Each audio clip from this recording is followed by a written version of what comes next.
From the banks of the Colorado River in Lake Mead to the homes and businesses in Southern Nevada, welcome to Water Smarts, the podcast pumping from the heart of Las Vegas, where we engage with the experts who keep the water flowing throughout Southern Nevada. I'm Bronson Mack. And I'm Crystal Zelke. From how we treat it, deliver it, use it, protect it, and conserve it, the Water Smarts podcast is all about water in Southern Nevada. We hope to make you a little smarter about the one thing that keeps us all connected: water.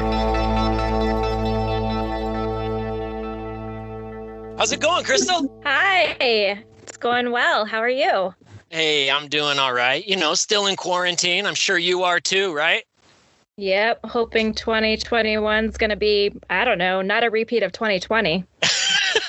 Yeah, please don't let it be a repeat of 2020. 2020, aside from the pandemic, has been dry and it's been hot. That makes it a little bit tough from us, as we're looking at water demands within the community. But actually, the community's been doing pretty well on the water conservation front. We have. I actually have noticed that there's a big change out on Summerlin Parkway, which is a drive I make quite often, driving to and from work and anywhere else I'm going. There's this big area that's like a football-sized worth of grass. Looks like it's not there anymore. I actually noticed that too. And my understanding is that Howard Hughes is finally taking out that grass that is in the middle of Summerlin Parkway and on either side of that highway. Yeah, you say a football field's worth of grass, which is kind of crazy to think about because I don't know that anybody has ever played any football on that grass, kicked a soccer ball, thrown a frisbee. It's only been the landscapers that have been out there. So that's good. That's good that Summerlin's doing that and finally getting rid of that grass. It makes complete sense. I mean, we just drive by it. Nobody's stopping to look at the flowers, engage with the palm trees standing there. You just see the Summerlin sign, you're driving by so fast. And I think it's good that it's coming out. I don't need it. Totally agree. And in fact, today we're going to have Doug Bennett, the conservation manager with the Southern Nevada Water Authority, joining us here on Water Smarts. You know Doug, don't you, Crystal? I do. He's got a plethora of information about conservation and where we're at in our community, our achievements so far, and some of the things that we still can do here. Yeah, and Doug's really interesting. He's got a horticulture degree, so the guy knows plants. He actually originated out of New Mexico. I think he's a New Mexico State Aggie. So we're really happy to have Doug here, and let's see what he's all about. Welcome to the Water Smarts podcast, Doug. It's great to have you. Hey, thanks, Bronson. Good to be here. Excellent. Hey, Doug, Las Vegas is known for its excess and I guess kind of its overindulgence in just about anything you could imagine.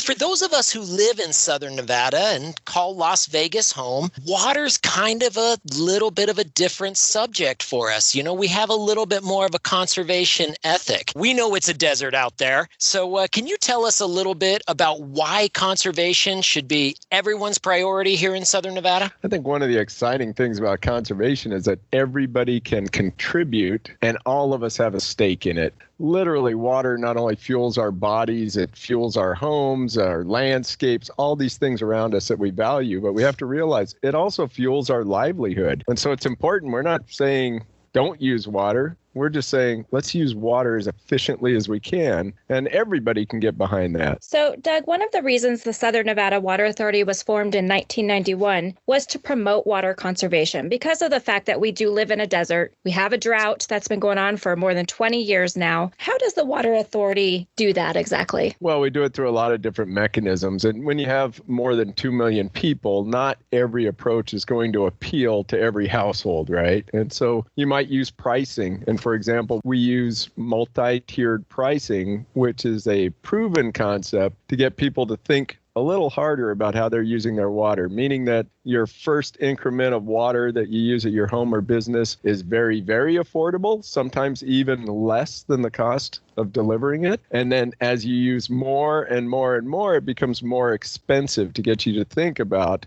whether you really want to indulge in some of those behaviors, and encourages you to conserve. A lot of people say, just teach me. I just want to understand. And when they get a grasp of where the water comes from, water scarcity, what water does in their community, new techniques for being able to manage it more effectively, they're going to respond just to that knowledge. And we see that an awful lot. And that's vitally important with really really young people, but we also find that there are a lot of adults that haven't yet learned those techniques and want more information. Sometimes you have to be a little bit mean. You got to have some regulations, right? There are certain people that are only going to respond to the idea that you can't do it, that it's simply against the law, or it violates a policy, or there's a penalty for doing that. And I got to be honest, there are some people that only respond to that. They're not going to respond to typical pricing and so forth. They're going to do what's necessary because somebody's got a law that says you can't just pour water down the street. And that's important. And then lastly, we want to help you, right? All of this water, and including water conservation, has a value to the community. And when you're looking at the cost of going out and obtaining new resources to meet the needs of the community, you can also put a price tag on conserving water within the community to avoid incurring those costs. And so we have a lot of incentive programs where we're going to help put some money back in your pocket if you adopt these new technologies or change your landscaping. We know that stuff is expensive. We want to see it done. We got to go back and fix some of the sins of the past here in Sin City. We put a crazy amount of grass in a lot of weird places, and now we're helping to pay some of the expense of trying to have it removed. So, Doug, I want to drill down just a little bit more into some of the things that you said there, because you hit on quite a few different things the Southern Nevada Water Authority has to do in order to really try and promote conservation and get people to conserve. But you referenced pricing. So when you reference pricing, are you talking about like what we all pay for water? Because we have different jurisdictions here, and I know that water rates can vary a little bit, but can you just drill down into that a little bit more and talk about how pricing encourages water conservation? All of the agencies that are part of the Southern Nevada Water Authority have agreed to use this tiered pricing. But those tiers and the rates associated with them could vary by jurisdiction. So, for example, the city of North Las Vegas may have a different rate structure than the city of Henderson or the Las Vegas Valley Water District. And the reason those would be different is they may have different revenue requirements. So every jurisdiction has its own debt load for infrastructure. They're making payments against bonds for their infrastructure. They have their own labor costs. They have their own pumping costs. There are all kinds of things that go into that. What I can assure people of in this valley, though, those are all not-for-profit agencies. Whatever water agency you're with, they're only collecting as much money from the water users as is required to fund those water systems. And that's important to keep in mind. Nobody's making a profit. And in some cases, we have some of the most affordable water in the Western United States. And so that's almost a little bit of a disparity. You got this really affordable water and you want people to conserve it. And that's why it's so important that you have these tiered rates, because they can send that message without having to hit people really hard across the board with really expensive water. Only the heaviest users are going to pay the highest price. So with those tiered rates, the more you use, the more you are going to pay for that water. Is that kind of the theory? Absolutely. And so you got to remember another thing. When it comes to conservation and money, Bronson, when you save water, you're always saving the water that you paid the highest rate for. So it doesn't matter whether you saved it inside your house or in your landscaping, whatever that highest tier that you're buying your water in, that's where you're going to be cutting it down. So it always pays you at the highest rate that you're incurring in your water bill. And Doug, you had mentioned earlier education as one of the components that SNWA uses in various outreach to the community. And education is important here in Southern Nevada, mainly because we're a very transient town, right? We have a lot of people that move other places, so they don't necessarily understand our conditions here and how important our water resources are. Tell us a little bit about some of the ways the SNWA works to educate the community about water conservation. One of the ways that most people could connect to are just television commercials, radio commercials, things that they pick up during their regular media consumption. And so one of the really great ones that we have right now are the ads with Ryan Reeves of the Las Vegas Golden Knights. You know, everybody loves Ryan Reeves, and Ryan is a great face for our compliance campaign, reminding people when they should and should not water. So that's been really great. If you want to know details, though, you have an organization, you can call us out. We have a speakers bureau. We'd be happy to address your group and talk to them in greater detail. We have the Springs Preserve, which is a great educational outreach, and we also have outreach into the schools. We have an award-winning website, which I personally use on a regular basis. I mean, it's probably accessed as much by experts as it is by lay people. Cable TV shows, boy, if anybody can think of another way that we should be communicating with them, then let us know, because I think we got it pretty well covered. Doug, that is a lot of different communication avenues that the Water Authority uses. You referenced the Ryan Reeves television commercials, and you have probably heard this as well. But, I am aware that some folks in the community have found those commercials maybe to be a little over the top, maybe a little shocking in some sense and aggressive. And I can attest to the fact that is kind of the intent of those ads, that those ads are intended to grab your attention. I can also attest that nobody was injured in the making of those ads. That's a lot of CGI that went into that. And I can also say that Ryan Reeves was just an outstanding class act when we recorded those. And one other thing about those ads, Doug, that I want to get your feedback on is that those ads are really promoting the seasonal watering restrictions and those regulations that we all have to abide by. Can you just help us understand a little bit more about why is it important to follow the seasonal watering restrictions, and why do we really look at landscape irrigation as a place to conserve water? Sure, Bronson. Most of our water actually goes toward what we call these consumptive uses, and outdoor landscaping is the biggest of them. Landscaping is huge for us, and it's also one of the places that we have the greatest potential to become more efficient. People are pretty efficient, washing their hands, brushing their teeth, things of that nature. They're pretty routine. But in landscape irrigation, we found people were overwatering their landscapes by 40% or more. So if the plants can be healthy with 40% less water, we want to go there. And the seasonal watering schedules help us get people in the ballpark. And while we say that we want you to comply with the schedules, it's important to note that you don't always even need as much water as the schedule allows. So there are times during the season where we may get rainfall during the winter, and you don't need that one day. The ground is already saturated, so shut it off. There may be times in the summer or early summer where you might not need 6 days a week. You need 4 days a week, and you're going to ramp up. So we still want people to use a little discretion, but this cuts off a lot of the mindless waste of people just doing set it and forget it. So outdoor water use is one of our most critical issues. As you mentioned, a majority of the water use here in Southern Nevada is outdoors, which is why it's so critical that everybody takes a look at their landscapes and resets their irrigation clocks each season. Are there any other regulations in place for supporting conservation here?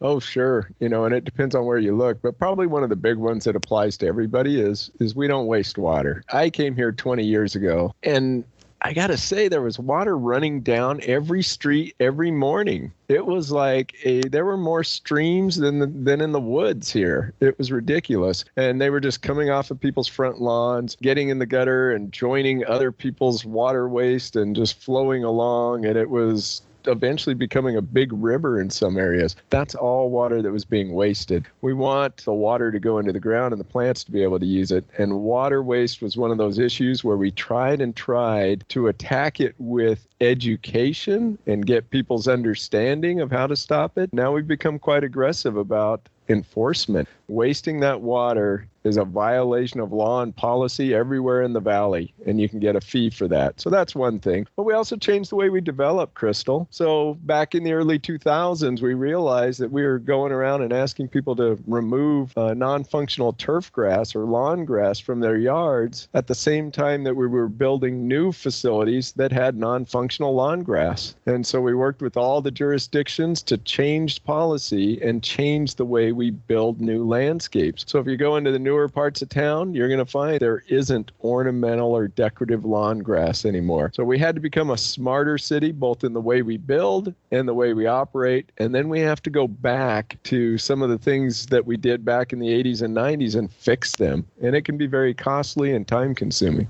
Doug, you make a great point there about when you first came to Vegas and you saw the streams going down the gutters. As a youngster myself, I remember walking to Kenny Gwynn Junior High every single morning and having to take off my backpack as I'm walking down Torrey Pines, coming up on Harmon, having to get a running start down the sidewalk so that I could do my best long jump over the flowing water in the gutters. Some days it was successful. Some days I went to school with a soggy sock. I can certainly say that now, well, at least we don't have as much water in our gutters. We still see it from time to time. And that's actually when we get those opportunities to report water waste. And since, water waste is one of those things that is a restriction, it's against the ordinances. And you've talked a little bit about those ordinances and kind of the policies that are in place. But what are some of the things that we can do or that we do here in Southern Nevada to really help people conserve instead of just throwing policy and regulation down? What's some of the carrot and stick opportunities that we have here? Talk to us about the carrots.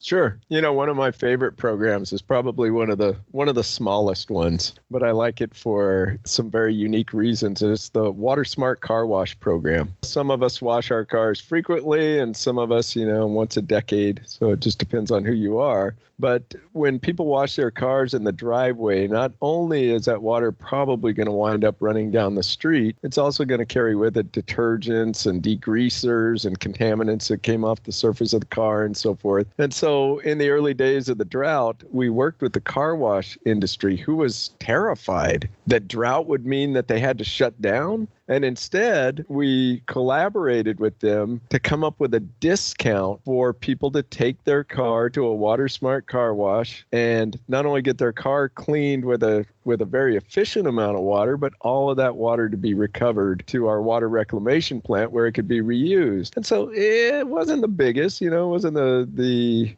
most noteworthy accomplishment of the drought. But what I thought was cool about it was a collaboration between the private and public sector.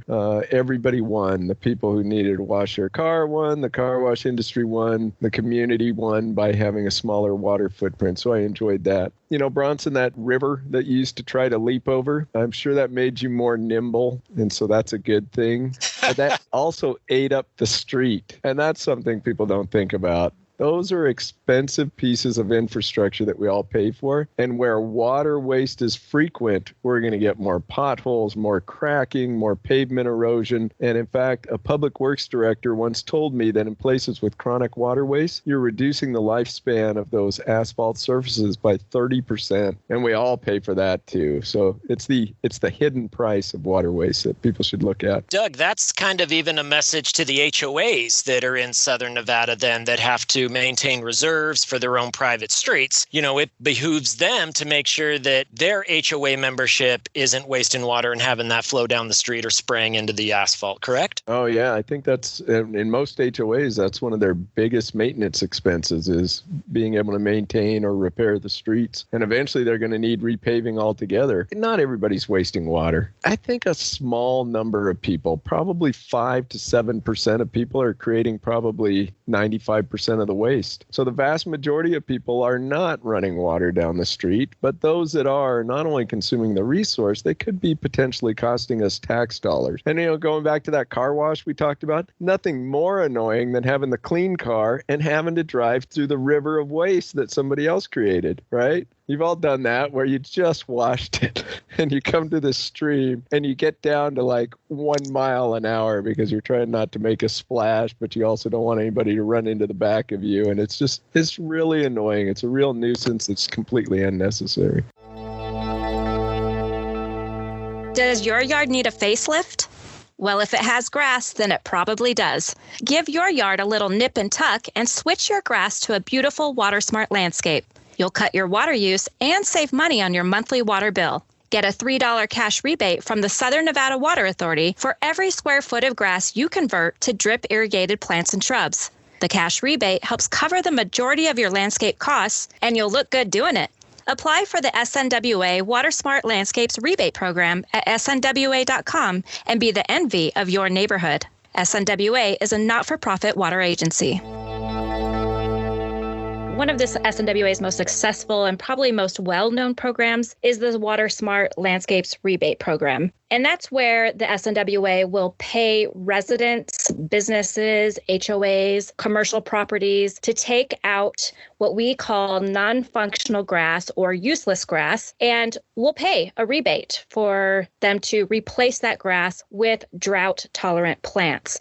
Tell us a little bit about that program, but more specifically, when we say non-functional, what does that mean? Does that mean all grass in the valley? No, absolutely not. So we've done aerial surveys of the valley to determine just how much grass is out there. And then we've tried to characterize it remotely as being functional and non-functional. And I can tell you, nobody values parks and open spaces any more than I do. And we need those spaces. We need the ball fields, the soccer fields, the community open space. And we think that's about 7,000 to 8,000 acres right now. We think there's about 5,000 acres that is just little patches of grass that, might be a median in a parking lot at a strip mall. It could be somebody's little patch of grass in the front yard that no one ever plays on. And the easy way to put it in perspective is to ask yourself, when somebody walks on that lawn, are they usually pushing a lawnmower? And if the answer to that question is yes, then it's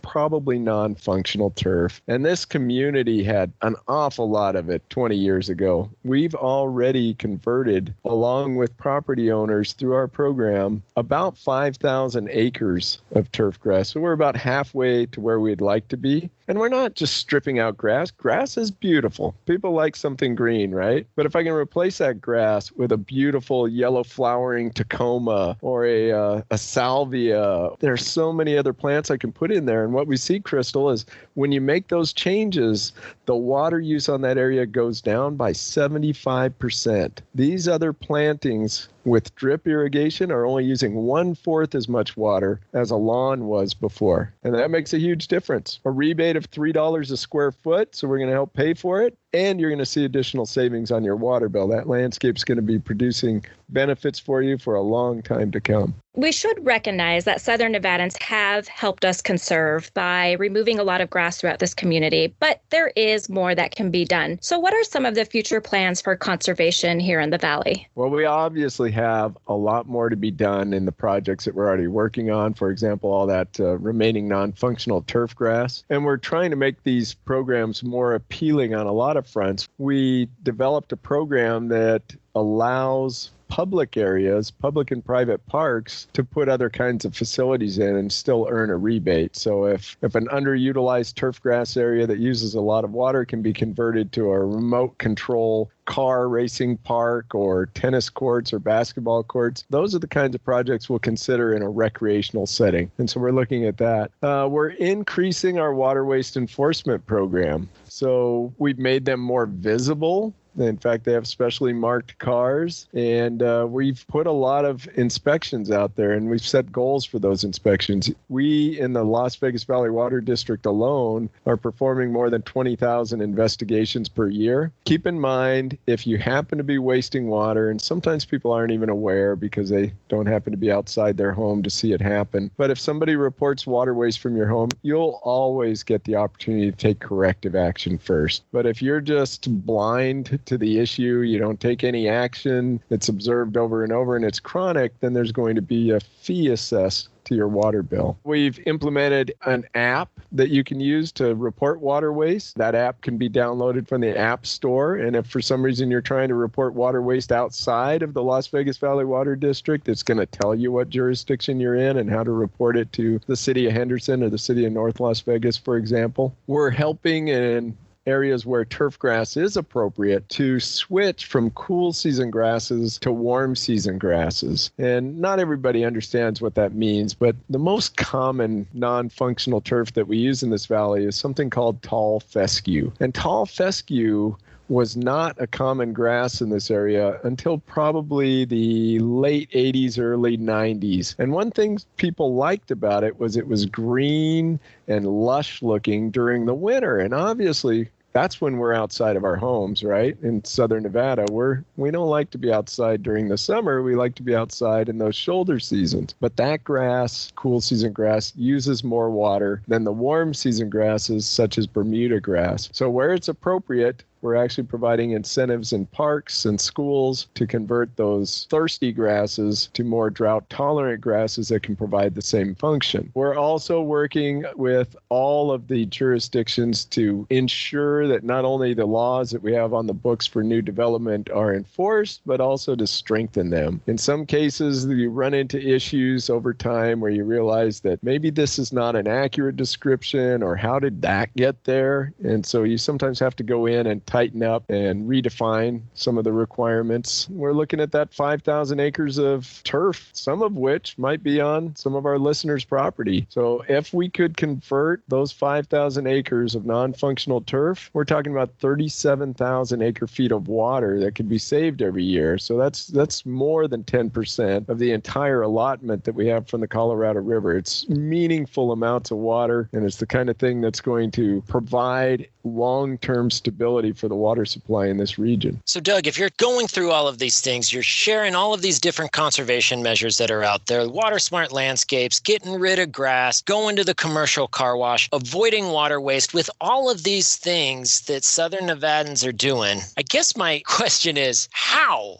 are we doing? Do we have any results? Yeah, actually, Bronson, Southern Nevada has cut its water use by 35 billion gallons per year from the Colorado River when we look at what we were using in 2002. So not only is that a huge accomplishment by itself, but when you also realize that well over 700,000 new residents have moved to the community and we were able to experience that cut in our water demand, that shows that people are doing the right kinds of things. And so I'm extremely proud of this community. Don't get me wrong, as a water conservation professional, lots of people like to tell us how great we're doing, the Water Authority. The reality is we're not doing it. We're simply facilitating the ability for those 2.2 million people to participate in these programs, increase their efficiency. One of the things exciting to me is that everybody is contributing something, and that's what makes this possible. We went from being a poster child of squanderous water use to literally being considered one of the world-class water efficiency programs. And that's a huge achievement that all Southern Nevadans should be proud of. Wow, that is an amazing stat. We have saved or reduced our water use by 35 billion gallons, even though our community has grown by nearly 750,000 people. That is pretty impressive. And I like what you just said there, that, this is a community effort. This is a community success. Conservation isn't something that just the residents do. It's not something that just the Las Vegas Strip does. It's not something that just the golf courses do, but rather every single one of these sectors has skin in the game. Whether you're following the seasonal watering restrictions or changing out your irrigation clock to a smart irrigation clock or just reporting water waste, everybody has some skin in the game and they're all doing their part. And because of that, we have been able to reduce our consumption of the Colorado River, and that is fantastic. Hey, Doug, just a couple more questions for you. What's the biggest misperception out there? As you're out there in the community, what's like the number one thing that people come up to you and say where you're just like, oh, I'm sorry, that is not correct? I guess one of the things that's still a little frustrating is the lack of understanding of consumptive and non-consumptive uses. So every conversation about water conservation always winds up in the toilet, Bronson. Every conversation winds up talking about toilets, but that's not our big issue. So these people that think conservation is turning off the water when you brush your teeth or taking a shorter shower, those are good behaviors, but I need you to go out and look at your irrigation system, look at your landscape. Another challenge that we're going to be faced with, this has been an extremely warm season. It's been warm, it's been dry, and a lot of people say, well, you need to go back and revisit some of these regulations because I need more water to address these conditions, drought conditions. The reality is we need to go back and reassess what kinds of plant materials we're using, because in some cases, these are the kinds of conditions that should drive you to think about getting plants that are better adapted to them rather than wanting to use more water to keep poorly adapted plants alive during those conditions. That's also an area that we see a lot of pushback where people say, I need more water because it's hot and dry. No, maybe you need different plantings because it's hot and dry. And you have a whole list of plants available on snwa.com, plants that are good for our climate, good for our environment, and that are low water use, right? Absolutely. There's more than 500 plants on there. Sky's the limit. We plant a lot of the same stuff because it's a lot of bulletproof stuff. But I encourage people to go visit the Springs Preserve, look at the gardens, visit several times a year because every plant has its glory months, and learn something new. And I honestly think people will take a lot more joy in tending their water efficient landscapes than they will of going out and mowing their non-functional turf grass. Well, there's so much good information out there about all the ways that people can save, and there's no shortage of ways people can help us conserve our water resources here in Southern Nevada. Thank you so much, Doug, for joining us today on our Water Smarts podcast. You bet. My pleasure. Yeah, thanks, Doug. That was great. The Water Smarts podcast is brought to you by the Southern Nevada Water Authority, which reminds you to follow the mandatory seasonal watering restrictions. You can find your assigned watering days on snwa.com. You can also find landscape tips and rebate coupons to help you save water and save money. You can find rebate coupons for smart irrigation controllers, which are great if you don't have time to go out and change your sprinkler clock every season. Smart controllers can automatically adjust your watering schedule based on the weather and based on the initial program you set for your assigned watering days. Smart controllers also automatically shut off your landscape irrigation when it rains. We could save 91 million gallons of water a day if everyone shut off their irrigation system on rainy days. That's enough water to serve your home for 558 years. Most smart irrigation controllers also allow you to manage your irrigation clock from your mobile device. You can literally change your sprinkler clock from your couch. Go to snwa.com and get a smart irrigation controller rebate, which is 50% off the purchase price up to $100. Well, that's it for this episode of Water Smarts. That was a pretty good episode, wasn't it, Crystal? It sure was. Lots of great information. Right on. We hope you subscribe and listen in next time. You can send us your questions by going to our Contact Us page on snwa.com or just send us an email directly at watersmarts@snwa.com. We'll make sure to get back to you with an answer if you give us a question, and we might even answer your question on the next episode. We'll see you next time on Water Smarts.